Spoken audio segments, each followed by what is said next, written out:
po, ma'am, anong oras po tayo nagsimula ng ating araw ngayong November 30? So, gumising ako ng alas 6 ng umaga, naligo. Bilang malayo ang bahay ko at Timolo. So, nag-start na kami. Then, pag mag-9, nandun ako sa Edsus Ride. Opo, tapos kayo po ay Naglakad patungo dito sa White Bear. Bakit po mahalagang makiisa tayo sa rally ngayong araw? Sobrang mahalaga po ito, hindi lang para sa sarili ko, hindi lang para sa pamilya ko, hindi para sa lahat po ng future ng henerasyong ito, ng bansang ito, para sa mga kabataan, sa mga anak ko, sa apu-apuhan ko mga darating. Opo.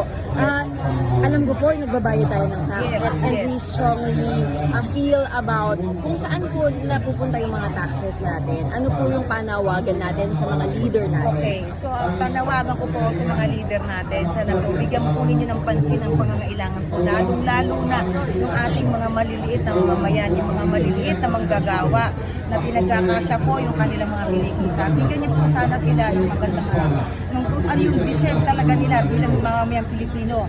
Yung mga pinangako po ninyo sa amin, nung kayo po ay tumakbo, sana po maramdaman naman po ng ating mga kababayan.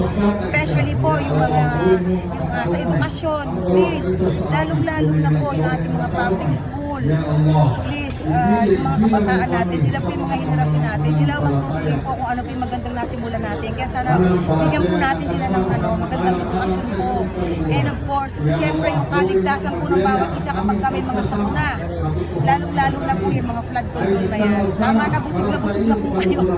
Kami naman, please lang po.